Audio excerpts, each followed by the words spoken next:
Muy buenas tardes, estimados estudiantes. Bueno, el día de hoy vamos a continuar con nuestra clase de historia con respecto a culminando la Edad Moderna. Vamos a hablar de la Ilustración. Entonces, el día de hoy, recordando un poco sobre el siglo de las luces y vemos que es una etapa diferente, que de nuevos descubrimientos, una nueva democracia, un nuevo manejo de sistema de gobiernos, muchas cosas que antes fueron censuradas ahora no lo eran. La religión, la iglesia pierde poder y aquí aparece una etapa, la segunda etapa de la Edad Moderna, que es la Ilustración. Entonces vamos a ir viendo características súper breves de la Ilustración. Entonces en esta clase, como va a ser única, vamos a englobar todo lo que se refiere al fin de la Edad Moderna y vamos a empezar con modelos económicos de la Edad Contemporánea, más que todo desde la Edad Primitiva hasta la Edad Contemporánea, todo eso, que abarcaría la quinta unidad. Bueno, vamos a terminar. Entonces serían otro video que va a faltar, serían dos videos para esta unidad. Entonces vamos a hablar ahora de la Ilustración.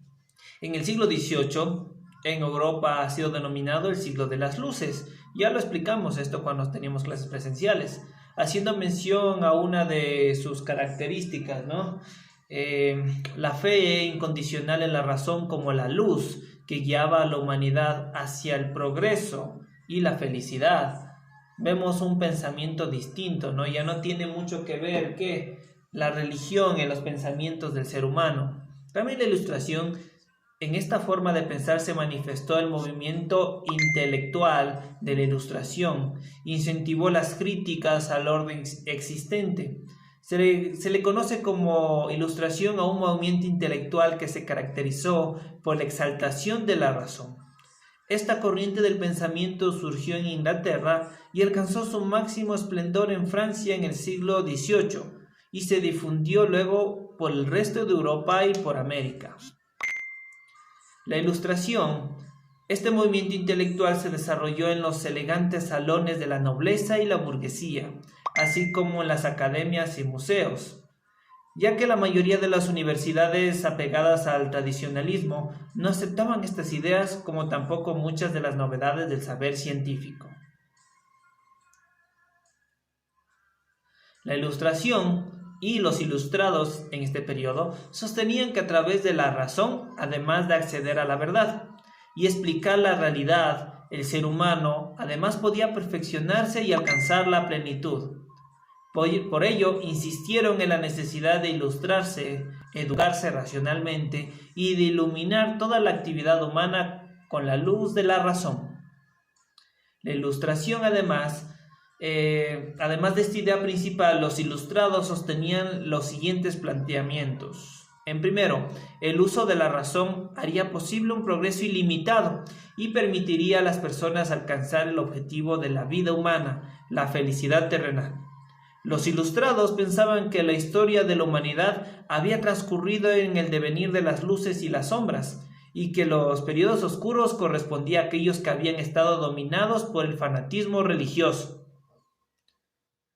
Entre los planteamientos ilustrados tenemos también la moral y la educación no podían estar dirigidas por la Iglesia Católica o las iglesias protestantes, porque sus enseñanzas estaban basadas en la fe y no en la razón. Era necesario descubrir las leyes naturales que explican la realidad y que mantienen el orden del todo lo que existe en el universo. La Ilustración también nos hablaba que había que descubrir las leyes naturales que permitían el funcionamiento equilibrado de la sociedad, el gobierno y la economía para actuar de acuerdo a ellas. Esta igualdad y la libertad de las personas eran indiscutibles, partiendo de la base de que todos los seres humanos proceden de la misma naturaleza, poseen la capacidad de razonar y por tanto tienen los mismos derechos. La Ilustración también nos decía que la igualdad y la libertad de las personas, para que exista eso, debería reducir la desigualdad social existente en aquella época, abolir la servidumbre y la esclavitud, ilustrar al pueblo, es decir, enseñar, darle conocimiento, educarlo, para que pudiera progresar. La Ilustración también nos dice que se debía promover el respeto a las diferentes opiniones y a la tolerancia de estos valores junto al humanismo y la filantropía, ¿no? Antiguamente, si en Edad Media, si tú decías algo que iba en contra de la iglesia o del rey, te podían decapitar o te podían matar. Aquí es lo contrario. Vemos aquí cómo entre más estudioso, entre más educación, conocimiento tengas, todo lo que tú expreses, todo lo que tú pienses, tus comentarios tienen valía y no eran tan censuradas como tal vez había réplicas, pero no eran censuradas como antes. Vemos aquí que tenemos filósofos ilustrados, ¿no? Tenemos a John Locke en el año de 1632 al 1704, quien postulaba que los seres humanos tienen por su naturaleza derechos inalienables, como la vida, la libertad y la propiedad. Inalienables significa que nadie los puede quitar, que no se pueden modificar, que no se pueden eliminar. Además, mediante un contrato, la sociedad delega el poder en el gobierno y la autoridad política debe respetar esos derechos. En caso contrario, el pueblo tiene el legítimo derecho a destituirlo. Tenemos a Montesquieu, un noble francés que criticó el absolutismo propiciado por una monarquía constitucional en que los poderes del Estado estuvieran en diferentes mandos, es decir, la separación de poderes del Estado.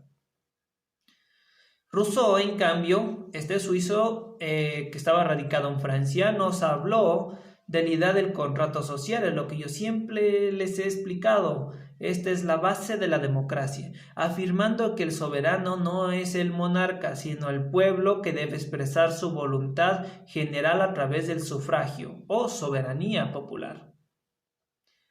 Tenemos a Francisco María Auret, escritor, dramaturgo, novelista francés, quien bajo su seudónimo de Voltaire ridiculizó a la monarquía, la sociedad y criticó duramente a la Iglesia.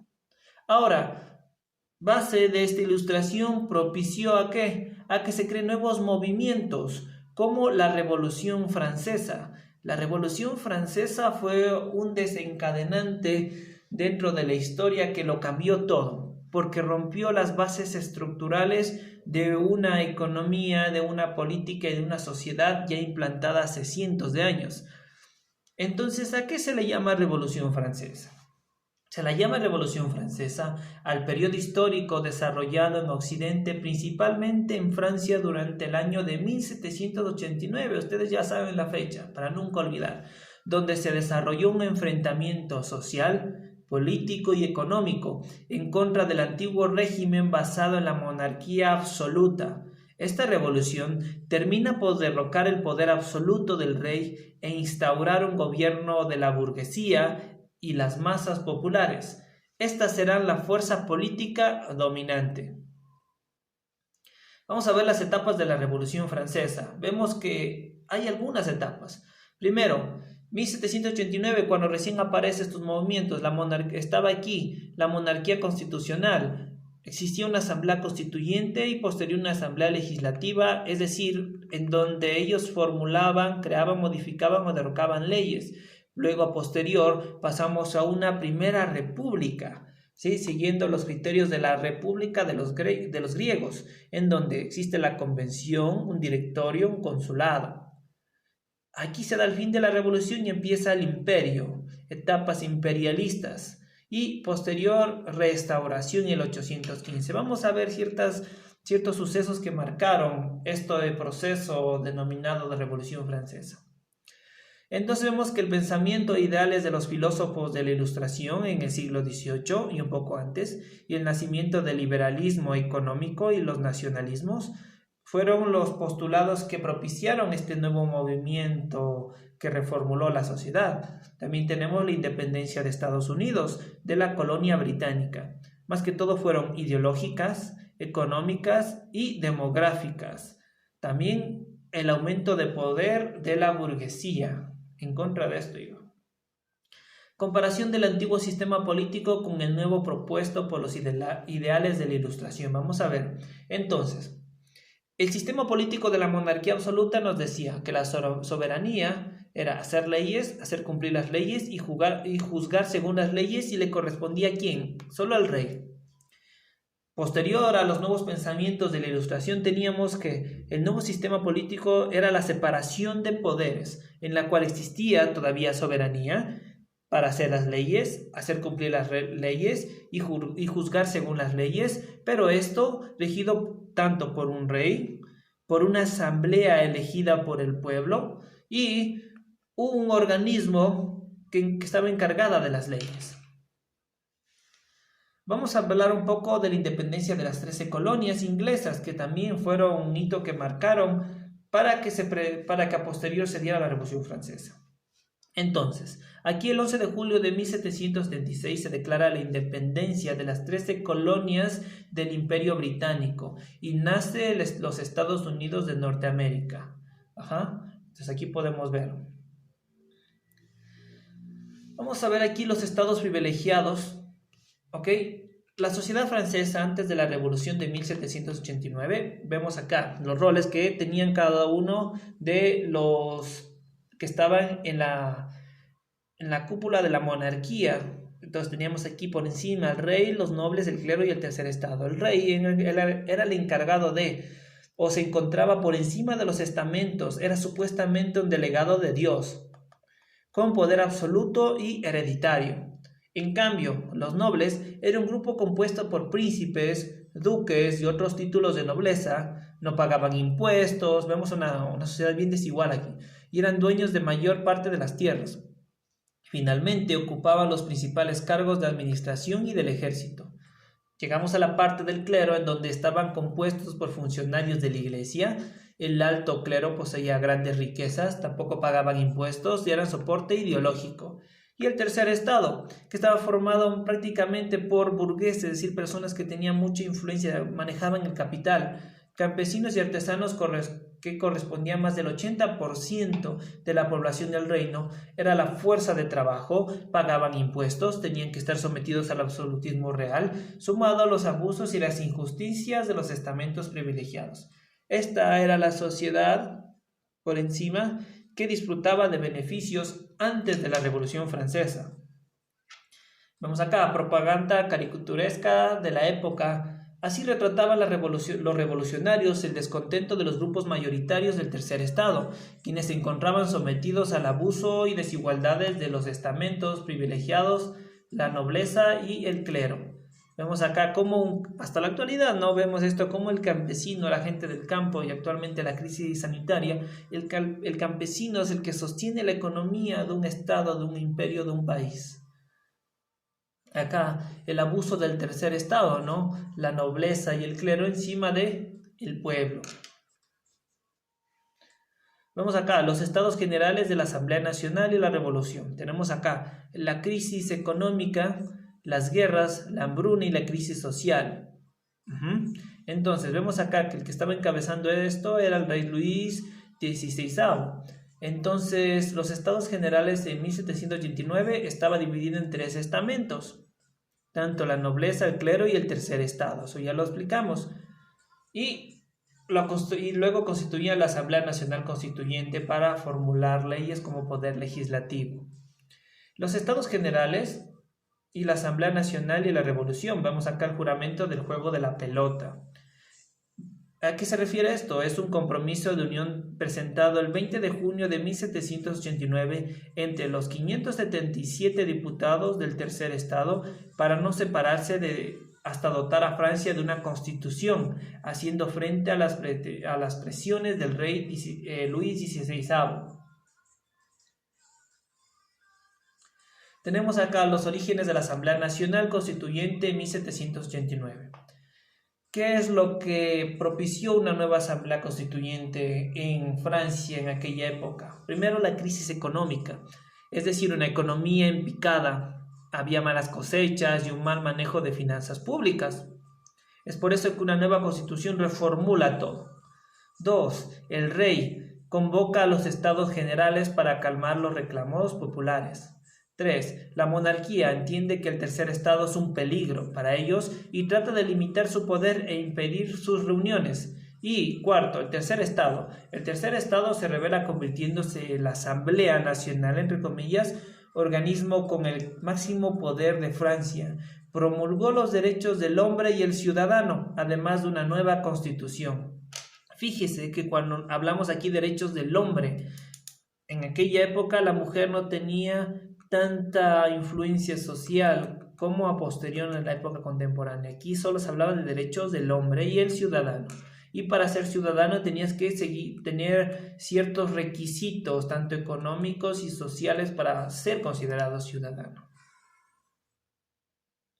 Entonces, aquí vemos la Declaración de los Derechos del Hombre y del Ciudadano en 1789, que son prácticamente las bases de los derechos humanos que tenemos, que fueron aprobados en 1948 después de la Segunda Guerra Mundial. Pero estos son, podríamos decir, de los primeros derechos humanos que existen. Entonces, se definen los derechos naturales e imprescriptibles, con la libertad, la propiedad y la seguridad, la resistencia a la opresión. Asimismo, reconoce la igualdad ante los ciudadanos, ante la ley y la justicia. Por último, afirma el principio de la separación de poderes. Vemos aquí un cuadro ilustrativo donde vemos la toma de la Bastilla el 14 de julio de 1789 como un símbolo máximo de poder absolutista francés, donde caía el imperio absolutista francés. Entonces aquí podemos ver que ninguna revolución es pacífica y hablando, siempre ha manejado guerras civiles internas. Posteriormente, tras el triunfo de los revolucionarios, estos prosiguieron a destruir la prisión de Bastilla, símbolo máximo del poder real absolutista. Aquí vemos la demolición de Bastilla en París en 1789.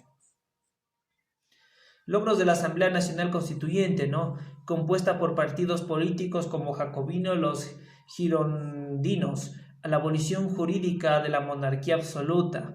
El 29 de agosto de 1789 se aprueba la Declaración de los Derechos del Hombre y el Ciudadano. Se confiscan los bienes de la Iglesia y los cargos eclesiásticos deben ser elegidos. Se proclama la Constitución de 1791, monarquía constitucional. En el 1791, la Declaración de los Derechos de la Mujer y la Ciudadana. ¿Lo ven? A posterior sale o se la toma en cuenta, pero en base a esto fue que apareció o se empezaron a tomar en cuenta las mujeres, pero en un principio se dictaba solo al hombre y al ciudadano. Y la soberanía popular era un sufragio censatario, es decir, para ver cuánta población era la que votaba. Era un censo también, una forma de censar a la población. Convención Nacional de 1792 a 1795. En aquella época, Maximiliano Robespierre fue catalogado como el gobierno del terror, más que todo porque en Francia una forma de castigo era utilizando la guillotina a personas no solo delincuentes, sino a personas que estaban en contra de la forma de gobernar. Vemos que acá en esta Convención Nacional o el gobierno del terror se proclama la República. Asume el control del partido jacobino liderado por Maximiliano Robespierre.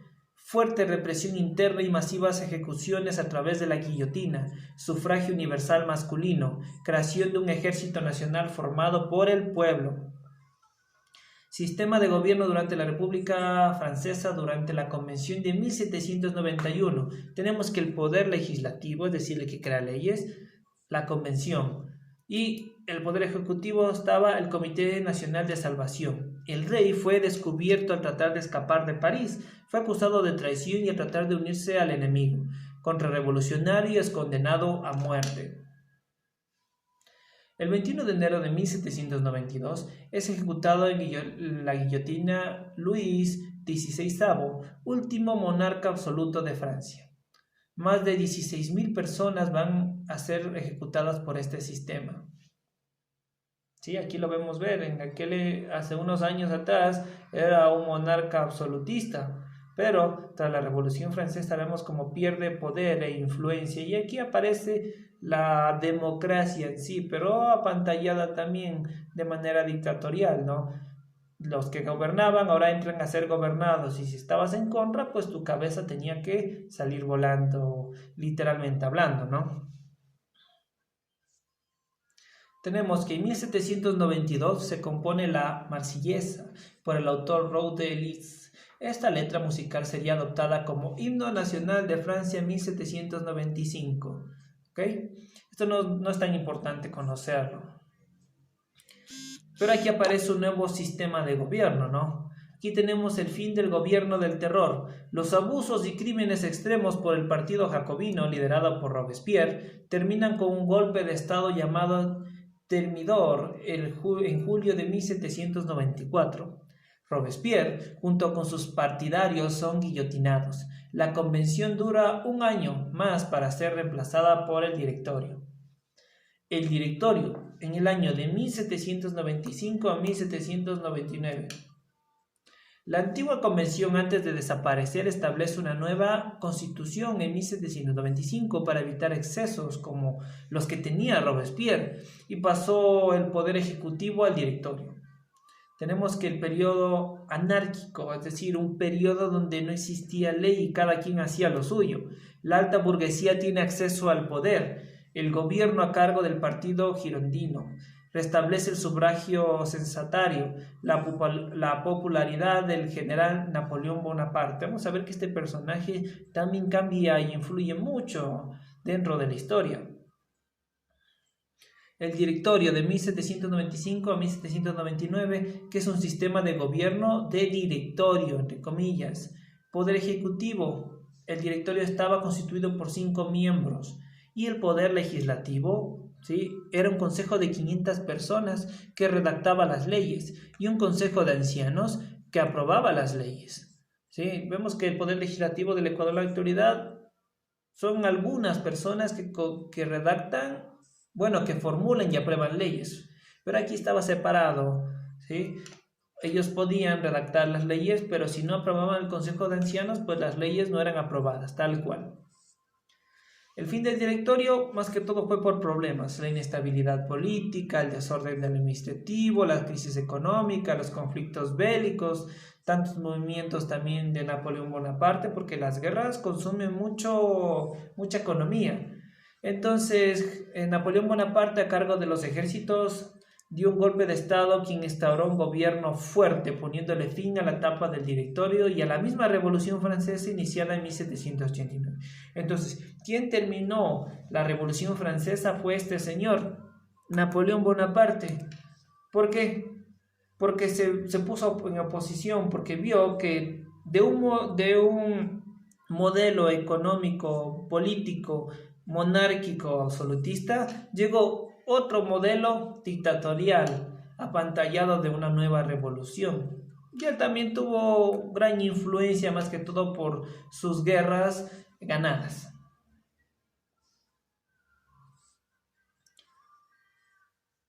¿Ok? Vamos a hablar un poco de la era napoleónica, así súper breve, ¿no? Vemos que Napoleón Bonaparte, ¿sí?, tuvo gran influencia política, fuerte política de expansión en el consulado, ¿no?, como también económica. Dentro de Francia pacificó los ánimos y las rivalidades. Crea el franco como moneda nacional, sentó las bases del Estado francés al crear el Banco de Francia y el Código Civil. Vemos acá que en el Imperio, en 1804 a 1815, vemos que Napoleón se autoproclama emperador de Francia e instaura un imperio. Muy bien. Logros durante el reinado de Napoleón Bonaparte. Pese a establecer un imperio, Napoleón realizó una serie de reformas y obras tales como la abolición de privilegios, término de la servidumbre, establecimiento del sufragio universal masculino, libertad de culto, educación pública, matrimonio y divorcio, grandes conquistas en los Países Bajos, estados alemanes y España. Entonces vemos que se podría decir que el reinado de Napoleón fue mucho más influyente que la Revolución Francesa, porque dentro de la Revolución Francesa hubo buenas intenciones, cambios estructurales, el paso transitorio de la monarquía a una nueva democracia, pero vemos que el poder embriaga y de alguna manera los que estuvieron dentro de la Revolución Francesa olvidaron las buenas intenciones. Pero vemos acá que en el reinado de Napoleón sí establece nuevas cosas. territorios que componían y estaban bajo la influencia de Napoleón Bonaparte. Vemos gran parte de Europa, península ibérica. Vemos que Francia en total era un país mucho más amplio. Vemos acá que el imperio austriaco también era muy amplio y el imperio otomano también tenía grandes territorios. Vemos aquí un mapa que luego va a cambiar después de la Primera Guerra Mundial, ¿okay? Pero todos siguieron un modelo político bajo la ideología de Napoleón Bonaparte. Vemos acá, directamente vamos a la derrota de Napoleón y fin del imperio. El imperio napoleónico no pudo combatir las monarquías europeas y terminó con la derrota definitiva de Napoleón Bonaparte en la batalla de Waterloo en 1815. Napoleón sería desterrado a la isla de Santa Elena, donde falleció en 1821. Las potencias que ganaron restablecieron las monarquías absolutas y lucharon contra el movimiento revolucionario. Este proceso es conocido como la restauración monárquica. Entonces, pese a la restauración monárquica, la expansión francesa durante la era napoleónica permitió difundir las ideas revolucionarias que se encontraban en los postulados de los filósofos ilustrados. Estas fueron conformando una doctrina denominada liberalismo. ¿Sí? Y luego vamos a hablar de liberalismo económico en la siguiente unidad, donde se defendía los principios de igualdad de derechos, libertad y tolerancia individual, separación de poderes en el Estado, en el constitucionalismo y finalmente la soberanía que reside en la nación. Todo lo anterior forjó un pensamiento irrenunciable en quienes seguían sus ideas, desarrollando en el futuro nuevas revoluciones que irán forjando los estados gobernados de manera democrática, que rigen en la actualidad. Esto dicho por Diego Rojas González. Entonces, vemos acá que con esto terminamos la Edad Moderna y da paso a la Edad Contemporánea. Vemos que la Revolución Francesa ingresó con buenas intenciones, rompió y restableció la democracia, inicio de una democracia, pero se vio también la desigualdad de poderes. Y vemos cómo una persona de cierta manera se deja embriagar del poder y empieza a dañar lo que un día fue con buenas intenciones. Eso ha sido todo con respecto a la Edad Moderna. Nos veríamos en la siguiente clase, donde vamos a hablar de los modelos económicos desde la época primitiva hasta la Edad Contemporánea, que también influyen e influyeron la sociedad. Eso ha sido todo y nos estaremos viendo la siguiente clase. Saludos, ¿no?